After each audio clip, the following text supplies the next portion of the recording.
वालेकुम। Welcome to my चिड़िया cooking channel. जी viewers, कैसे हैं? उम्मीद है सब ठीक ठाक होंगे, खुशबाश होंगे। तो मेरे चैनल पे जो नए आने वाले हैं, सबसे पहले जल्दी से मेरे चैनल को सब्सक्राइब कर दीजिए और लाइक और शेयर ज़रूर कीजिए, ताकि आइंदा आने वाली हर वीडियो आपको बर वक्त मिलती रहे। इसके कोई चार्जेस नहीं होते, बिल्कुल फ्री होता है। तो आज की मेरी रेसिपी है चिकन वेजिटेबल रोल। किस तरह हम आसानी से इतने जूसी और शानदार से चिकन वेजिटेबल रोल कैसे बनाते हैं। तो चलिए स्टार्ट करते हैं आज की वीडियो। रोल पट्टी के लिए मैदा मैंने ले लिया है, तकरीबन ये देखा जाए तो वजन में 250 ग्राम है, और कप में इसको अगर देखें तो 2 कप हैं भर के ये। तो सबसे पहले मैं इसमें डाल दूंगी नमक हाफ टी स्पून, ऑयल तकरीबन ये वाला बड़ा चम्मच भर के, यानी जिसको सर्विंग स्पून कहते हैं, ये डाल देते हैं। और इसको पहले हाथों से अच्छी तरह से आपस में मिक्स कर लेंगे जो ऑयल हमने डाला है। आप चाहें तो इसकी जगह पे मेल्टेड घी भी कोई सा भी यूज कर सकते हैं। तो मैं ऑयल यूज कर रही हूँ। तो पहले सबसे पहले इसकी अच्छी तरह से हमने मिक्सिंग करनी है, ताकि बिल्कुल यकजान हो जाए ऑयल और नमक जो हमने डाला है। तो इस तरह मसलते हुए हम इसको बाइंडिंग में ले आएंगे। थोड़ा सा बाइंडिंग में आना चाहिए इसको। तो मैं अच्छी तरह से इसको मसल लेती हूँ, ताकि आपस में नमक और ऑयल जो हमने डाला है मैदे में बिल्कुल यकजान हो जाए। मैदा और ऑयल वगैरह देखें यकजान हो गया, बस इतना नहीं, इस तरह बुरबुरा हमें चाहिए, क्योंकि हमने ज़्यादा ऑयल इसमें नहीं डाला। हमने बनानी है रोल पट्टी, तो इसलिए इसमें कम ऑयल ही जाता है। तो थोड़ा थोड़ा पानी करके हम इसको गूंद लेंगे। जितना पानी लगता है तो मैं आपके साथ शेयर करती हूँ, मगर ये है कि हमने इसकी डो को रखना है थोड़ा आटा जो नॉर्मल हम गूंदते हैं उससे थोड़ा सा सख्त हमने रखना है। नॉर्मल आटे के जैसा हमने बिल्कुल नरम नहीं करना। तो इसलिए पानी आप थोड़ा थोड़ा करके यूज करें, एकदम से हमने ज्यादा पानी नहीं डालना। तो थोड़ा थोड़ा करके मैं इसमें डाल लेती हूँ पानी। तो मिक्स करने के बाद मैं दिखाती हूँ आपको कि पानी मेरा कितना लगा है। पानी मैंने 1 गिलास लिया था, देखा जाए तो आधे से कम पानी रह गया। तो हमें इतना ही इसको डो को टाइट करना था। देखें कि ना इतनी सख्त है और ना ही इतनी नरम है, तो हमें इस तरह की चाहिए थी। तो मैं 5 मिनट के लिए इस तरह मुट्ठी लगाते हुए इसको गूंद लेती हूँ। मजीद हमने पानी का हाथ नहीं लगाना और ना ही ये चिपकेगा, क्योंकि जो थोड़ा सा हमने इसमें ऑयल डाला था तो उसकी वजह से ये चिपकेगा नहीं। तो मैं 5 मिनट के लिए इसको गूंद लेती हूँ। आटे को अच्छी तरह से हमने गूंद लिया है। देखें तकरीबन इस फॉर्म में हमें चाहिए, ना इतना सख्त है और ना ही इतना नरम है। तो इसी स्टेज पे मैं एक शॉपर लूँगी साफ सा, और इसमें डाल के मैं इसको छोड़ दूँगी तकरीबन आधा घंटा के लिए इसी बॉल में रखते हुए। मैदे की डो को ढांप के छोड़े हुए तकरीबन 10 से 15 मिनट हो गया। तो इसको निकाल लेते हैं। मैदे की डो को निकाल के अब हम इसके बना लेंगे छोटे छोटे से पेड़े। पहले हम इसको यूं लंबाई के रूप में कर लेंगे। अगर हमें ज़रूरत पड़ी मैदा लगाने की तो हम मैदा लगाएंगे, फिलहाल हमें ज़रूरत नहीं है। तो हम इस तरह करके हमने बिल्कुल छोटे छोटे से पेड़े बनाने हैं। लंबाई में इस तरह करके हम इसको कट लगा लेंगे, ताकि हमें छोटे छोटे से पेड़े बनाने में आसानी हो और एक जैसे हमारे पेड़े बन के तैयार हों। अंदाजे से आप दरमियान में से यूं कट लगा ले, और फिर हम इसको यूं कट लगा लेंगे, क्योंकि छोटी छोटी सी बॉल हमने बनानी है। तो इस तरह करते हुए मैं सारे कट्स लगा लेती हूँ। तो एक एक करके हम इसको इस तरह राउंड में गोल करते जाएंगे। रफ सा ही गोल करना है हमने इसको, इतना नहीं कि नीट करना है। बस बॉल का साइज कितना होना चाहिए ये आपको मैं दिखाना चाहती हूँ, कि बॉल का साइज या पेड़ा कह ले, मेरी हथेली को देखते हुए इतने साइज में हमने सारे बॉल बना लेने हैं। इसके पेड़े हमने छोटे छोटे से बना लिए। तो फिर से इसको मैंने 5 मिनट के लिए रेस्ट देना है। तो इसी शॉपर से ढांप के मैं 5 मिनट के लिए इसको छोड़ देती हूँ। 5 मिनट रेस्ट देने के बाद इसको हम मैदा लेंगे और इससे हम इसको चपटा करते जाएंगे, बहुत ही जैसे कि रोटी को चपटा करते हैं। तो इस तरह करके मैं इसको चपटा करती जाती हूँ। चपटा करने के बाद थोड़ा सा हम इसको बेल लेंगे, बगैर डस्ट किए हुए। बस ये ध्यान रखना है कि हमने एक साइज का ही बेलना है, तकरीबन इतने साइज का। तो इस तरह करते हुए मैं सारी बेल लेती हूँ। रोटियां मैंने सारी बेल ली है। बस इस स्टेज पे हमें चाहिए ऑयल। ऑयल का हम ब्रश करेंगे इस तरह करके। आप मेल्टेड घी जो है वो भी यूज कर सकते हैं, मैं ऑयल यूज कर रही हूँ। तो इस तरह करते हुए मैं एक एक रोटी पे ऑयल अच्छी तरह से हमने लगाना है, ताकि रोटियां हमारी किनारों का भी आपने बहुत ख्याल रखना है कि किनारों तक जाए हमारा ऑयल या घी जो भी आप यूज कर रहे हैं। तो इसको घी लगाने के बाद मैं उठा के इस तरह करके मैदे के ऊपर रख के फिर से उठा लूंगी इसको, और दूसरी रोटी जो हमने बनाई है इसके ऊपर फिर से घी लगाऊंगी। सारे का सारा कोने को भी हमने किसी किनारे को भी नहीं छोड़ना, और फिर से हम इसको उठा के फिर इस तरह मैदे के ऊपर फिर इस तरह रख देंगे इसको, ताकि मैदा अच्छी तरह से रैप हो जाए। फिर एक रोटी रखेंगे। तो इसको मैंने तकरीबन 4 या 5 का मैं इसको बैच बनाऊंगी बेलने के लिए। एक ही टाइम में हमने सारा नहीं करना, यानी 7-8 रोटियां हमने नहीं रखनी, सिर्फ 4 या 5 आप रख सकते हैं। तो मैं फिलहाल 4 का बैच बना रही हूँ। तो इस पे भी सारा ऑयल अच्छी तरह से लगाने के बाद फिर से मैं इसको मैदे के ऊपर यूं रखूंगी, और यूं करके मैं फिर से उठा लूंगी, कोई प्रेस नहीं करना। तो इस तरह लास्ट वाली रोटी को हमने नहीं लगाना, इसको ऐसे ही हमने रख देना है। और इसको यूं चपटा करते हुए हम लेंगे बटर पेपर, जिसके अंदर हम इसको करेंगे। तो मैं बाकी के भी इस तरह तैयार कर लेती हूँ। 2 बटर पेपर मैंने कुछ अपने तवे के साइज से काट लिए हैं, इस तरह से कोन बनाते हुए। तो ये बटर पेपर हमें लाजमी चाहिए। आप भी जो भी तवा या पैन जिसमें आपने बनाना है, तो इसके हिसाब से आप बटर पेपर काट लें। तो इस पे थोड़ा सा ऑयल मैं इसके ऊपर बटर पेपर के ऊपर लगाऊंगी, ताकि जो रोटी है हमारी, यानी जो हम जो रोल पट्टी बना रहे हैं, वो इसके साथ चिपकने ना पाए। तो थोड़ा सा हमने इसके ऊपर ऑयल कर देना है। घी मेल्ट है तो वो कर दें, आप जो भी यूज कर रहे हैं। तो इस तरह करते हुए मैं इसके ऊपर लगा देती हूँ अपना एक बैच। इस तरह रख के हम इसको हाथों से थोड़ा सा चपटा कर लेंगे। तो दूसरा बटर पेपर इसके ऊपर भी मैं ऑयल लगा लेती हूँ थोड़ा सा।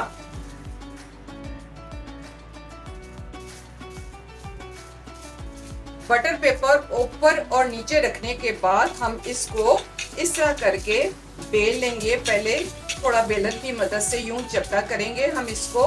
बहुत ही आसान होता है इस तरीके से मांदा पट्टी या रोल पट्टी आप जिसको कहते हैं वो बनाना, और आहिस्ता आहिस्ता हम इसको बेलना शुरू करेंगे। यानी जितना साइज हमें चाहिए इस तरह करते हुए हम बारीक सा इसको, रोटी के मुताबिक इतना बारीक नहीं करना, क्योंकि ये 4 या 5 लेयर हैं हमारे पास। तो इस तरह करते हुए मैं इसको बेल लेती हूँ रोटी के बराबर। बेलन की मदद से मैंने इसको इतना बेल लिया है। आप चाहें तो इससे भी ज्यादा पतला कर सकते हैं, मगर मैं इसको नॉर्मल रखना चाहती हूँ। तो बस तवा हमने गरम कर लिया है, तो चले डालते हैं इसको तवे के ऊपर। तवा मैंने हल्का सा गरम कर लिया है। बहुत ही हल्की आंच पे हमने इसको उल्टते पलटते हुए तकरीबन 30 सेकेंड्स एक साइड की तरफ और 30 सेकेंड ही हमारी दूसरी साइड की तरफ लगेंगे, जब तक दोनों साइड से हमें ये ट्रांसपेरेंट दिखना शुरू ना हो जाए। तो समझ लें कि अभी रोटी हमारी कच्ची है, यानी मांदा पट्टी हमारी कच्ची है। तो इस तरह इसको घुमाते हुए हम इसको एक जैसा ही कुक करेंगे। तकरीबन 30 सेकेंड हमें देना है एक साइड को। 30 सेकेंड एक साइड पे हो गया है, तो इसको मैं आराम से पलट देती हूँ और इसको हम इस तरह घुमाते हुए 30 सेकेंड दूसरी साइड की तरफ भी हम दे देते हैं इसको। देखिए आपको इसकी शक्ल तकरीबन ट्रांसपेरेंट नजर आना शुरू होगी। तो बस हमने 30 सेकेंड ही देना है, यानी ये समझ लें कि हमने इनको स्टीम ही करना होता है, ना कि इसको फुल कुक करना होता है। 1 मिनट में ही हमारी रोटी देखें मांदा पट्टी जो है वो तैयार हो गई है। बटर पेपर को साइड पे कर देंगे और गरम गरम को ही हमने जहां से भी आपको इसका सिरा नज़र आता है तो यूं बहुत ही आराम से, यानी है तो गरम, तो हमने बहुत ही आराम से इसको यूं करके एक एक करके अलहदा करते जाना है। ये देखें बहुत ही आराम से, और कितनी ही ज़बरदस्त सी पतली सी मांदा पट्टी हमारी तैयार हो जाती है। इस तरह करते हुए मैं सारी रोटियां अपनी अलहदा कर लेती हूँ। जहाँ से भी आपको लगे कि ये थोड़ा चिपका हुआ है तो उधर से बहुत ही एहतियात के साथ इसको अलहदा कर लें। देखिए बहुत ही आराम से एहतियात के साथ हमने अलहदा कर लिया है। देखिए मेरा हाथ इसमें नज़र आ रहा है, यानी इतनी पतली हमारी, आप चाहें तो इससे भी ज़्यादा पतली बना सकते हैं, और इतनी ही सॉफ्ट कि जिस तरह मर्जी आप इसको मोल्ड कर लें, ये टूटेगी नहीं। तो मांदा पट्टी हमारी इस तरह सारी की सारी तैयार हो जाएगी। बहुत ही ज़बरदस्त सा ये तरीका है और बहुत ही जल्दी से बन जाने वाली ये सारी मांदा पट्टी मैं तैयार करके, और इसकी कटिंग कैसे करूँगी तो मैं दिखाती हूँ आपको। सारी मांदा पट्टी यानी रोल पट्टी हमारी माशाल्लाह तैयार हो गई है। देखें कितनी थिन और कितनी ही सॉफ्ट है। जिस तरह मर्जी इसको मोल्ड करें ये टूटेगी नहीं। बस इसको रखने का आपने ध्यान करना है कि किसी भी जिप लॉक बैग में आपने इसको रखना है। इसको फ्रीज़र में रख के आप महीनों यूज़ कर सकते हैं। चाहे आप समोसा पट्टी की इसमें कटिंग करें या रोल की कटिंग करें। मुझे इस वक्त रोल चाहिए तो मैं इसकी स्क्वायर में कटिंग कर लूँगी। ये जो साइड्स बचेंगी हम इसको अंदर रख के भी यूज़ कर सकते हैं, यानी जब रोल बनाते हैं ना तो ये बहुत ज़्यादा थिन होने की वजह से आप जैसे दुकानदार भी करते हैं, इसको ज़्यादा मोटा करते हैं ताकि दिखने में वो ज़्यादा मोटा लगे। तो हम भी इसको इसमें भी यूज़ कर सकते हैं। प्लस हम इसको पापड़ी बनाने में भी ज़बरदस्त सी पापड़ी घर में इससे हम तैयार कर सकते हैं, क्योंकि रमज़ान का माशाल्लाह महीना है तो पापड़ी भी रोज़ की ज़रूरत होती है चना चाट के लिए या दही भल्लों के लिए। तो इसको हम पापड़ी के तौर पे भी यूज़ कर सकते हैं। तो इस तरह करते हुए मैं इसको स्क्वायर में कटिंग कर लेती हूँ आराम से। इसको खुला हमने नहीं छोड़ना।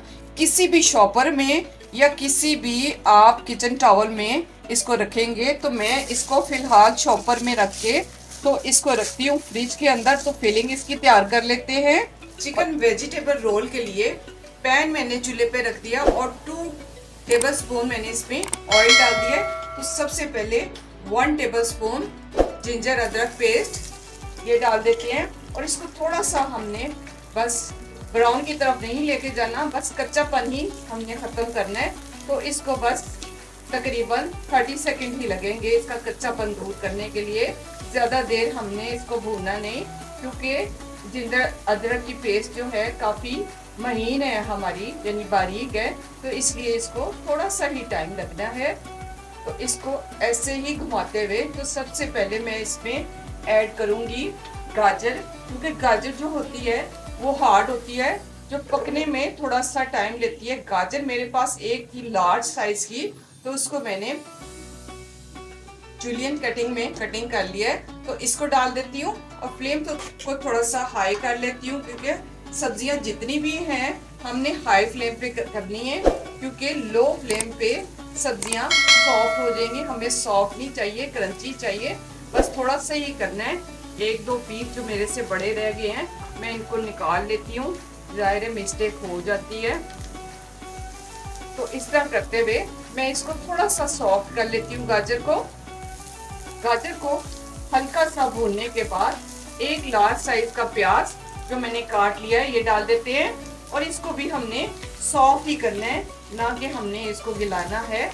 बस हल्का सा हमने 1 मिनट के लिए इसको भी घुमाना है। गाजर और प्याज हल्का सा सॉफ्ट हो गया है, बस 1 से 1.5 मिनट ही इसको लगा है। तो इसी स्टेज पे मैं इसमें डाल दूंगी कैबेज। तकरीबन 2 कटोरी भर के कैबेज मैंने बारीक बारीक स्लाइस कर ली है, यानी हाफ कैबेज जो थी दरमियाने साइज की वो मैंने स्लाइस की है। तो ये भी डाल देते हैं और इसको भी हल्का सा घुमा लेते हैं, यानी मिक्स कर लेते हैं आपस में, ताकि ये भी हल्की सी सॉफ्ट हो जाए। कैबेज को हल्का सा सॉफ्ट करने के बाद 2 दरमियाने साइज की शिमला मिर्च, उसको भी मैंने जूलियन कटिंग में स्लाइस कर लिया है। तो ये भी डाल देते हैं और इसी स्टेज पे हम अपने मसाला जात जो हैं ये डालेंगे। 1 टीस्पून नमक भर के ये डाल देते हैं। 1 टीस्पून कुटी लाल मिर्च ये डाल देते हैं। हाफ टी स्पून सुरख मिर्च पाउडर ये डाल देते हैं।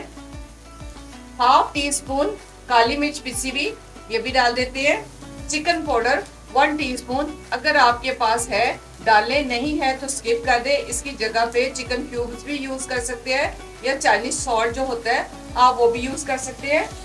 अब कर लेते हैं इसको अच्छी तरह से मिक्स, ताकि नमक वगैरह आपस में सारा रच बस जाए।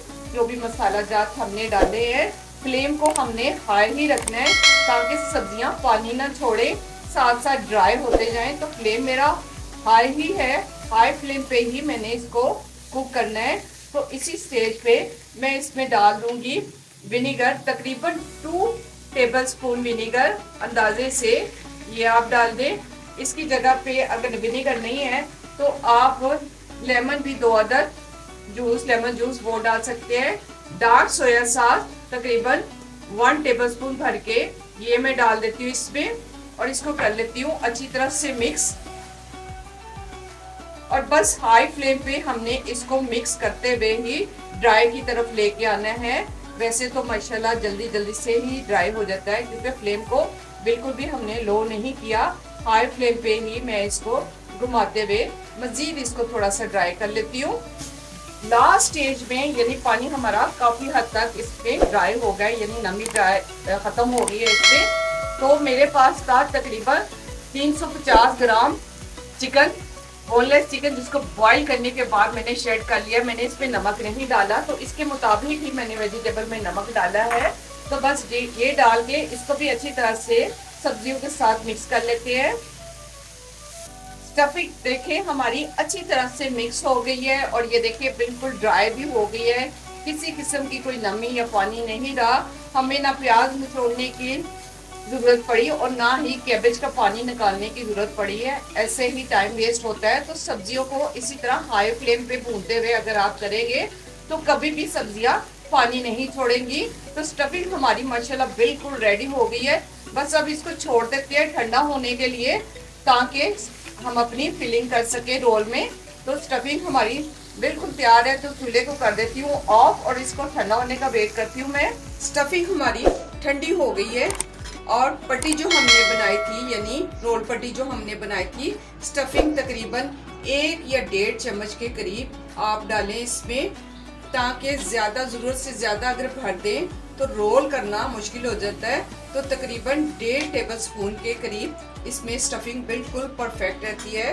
जो हमने रोल पट्टी बनाई है इसके हिसाब से बस एक दफ़ा यूं करके, और सेकंड टाइम में आपने दोनों साइड से ऐसे और दूसरी साइड से भी ऐसे करते हुए इनको रोल कर लेने हैं। और इसी उस पे मैंने 1 चम्मच मैदे में थोड़ा सा पानी डाल के ये स्लरी सी बना ली है, ताकि अच्छी सी एक बाइंडिंग आ जाए इसमें और रोल हमारे फूल ना पाए। तो इस तरह एज पे इसको लगाते हुए तो हम ये रोल इस तरह बना लेंगे जो बिल्कुल भी फूलने नहीं पाएंगे। तो इसी तरह करते हुए मैं दूसरा रोल भी तैयार करके आपको दिखाती हूँ। कटिंग जो हमारी रह गई थी ये किसी भी तौर पे वेस्ट नहीं जाती। जैसे दुकानदार जो होते हैं मार्केट में, वो भी जो कटिंग के पीस होते हैं इस तरह करके दरमियान में रखते हैं, ताकि हैवी लगे रोल, जो उनका है हैवी लगे और उनका अच्छा प्राइस उनको इसके मिले। तो इस तरह करते हुए मैंने भी थोड़ी सी पट्टियाँ लगा दी हैं आपको दिखाने के लिए।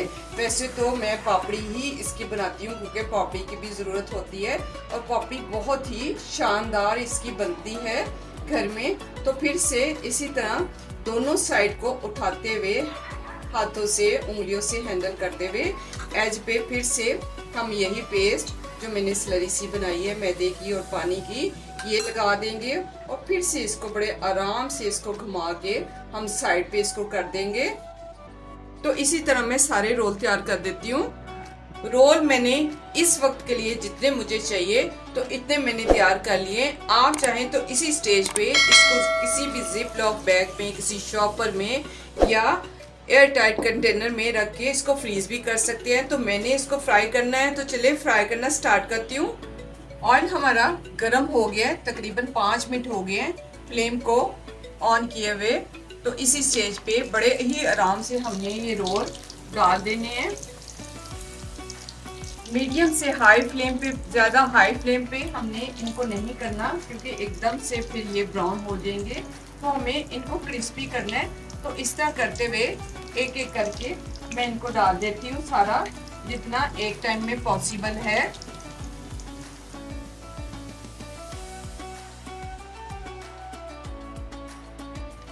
तो तकरीबन 2 मिनट हो गए हैं एक साइड पे। तो इसको ऐसे पलट लेंगे, यानी किसी भी एक कांटे की मदद से या नाइफ की मदद से आप इसको बड़े ही आराम से पलट लेंगे। तो इस तरह करते हुए मैं इनको एक हल्का सा खूबसूरत सा गोल्डन कलर दे देती हूँ। मज़ीद 1 मिनट और लगेगा इसको। अच्छा सा गोल्डन कलर आ गया है। तो बस स्ट्रेनर में इनको बड़े ही एहतियात से हमने निकाल लेना है। एक एक करके आप इस तरह स्ट्रेनर में निकालते जाएं इसको। मज़ीद अगर इसको डार्क कलर देना चाहते हैं तो थोड़ी देर आप और वेट कर सकते हैं, मगर मेरे हिसाब से ये कलर ठीक है। तो हम इसको निकाल लेते हैं और दूसरा बैच अपना वो भी डालते हैं। दूसरे रोल ये भी डाल लेते हैं। तो एक बैच हमारा तैयार हो गया, तो दूसरा बैच भी इंशाल्लाह ऐसे करते हुए ये भी डाल देते हैं और ये भी तैयार हो जाएगा।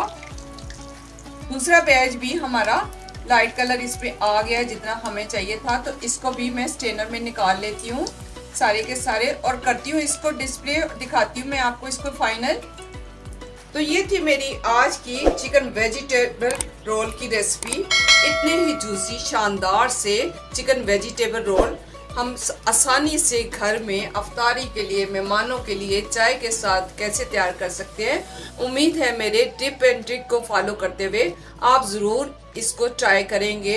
जैसे मैंने शीट भी घर में बनाई, इसकी भी रेसिपी मैंने आपके साथ शेयर की। स्टफिंग जो बनाई इसकी भी सारी रेसिपी मैंने आपके साथ शेयर की। और शीट बनाने का बेहतरीन तरीका मैंने और सबसे आसान तरीका बताया जो तवे पे हम बड़ी जल्दी ही बना लेते हैं। इसके लिए हमें कोई इस्त्री वगैरह यूज़ नहीं करनी। आपको पता है हमारे मुल्क में वैसे भी बिजली का कितना मिसके महंगा है। तो तकरीबन आधा घंटा लग जाता है एक शीट को बनाते हुए और बनती वो बिल्कुल ठीक नहीं है क्योंकि वो आपस में चिपक जाती है। तो जिस भी बहन भाई ने मेरे ये वीडियो डाली है बहुत ही, और मेरा ये तरीका होता है कि मैं जो सही और ठीक चीज़ है वो आपके साथ शेयर करूं। उम्मीद है मेरी छोटी सी बात आपको समझ आ गई होगी। तो मेरे चैनल को सब्सक्राइब कीजिएगा, लाइक कीजिएगा, शेयर कीजिएगा। मिलते हैं एक नई रेसिपी के साथ। दुआ में याद रखिएगा, अपना ख्याल रखिएगा। ओके, अल्लाह हाफिज़।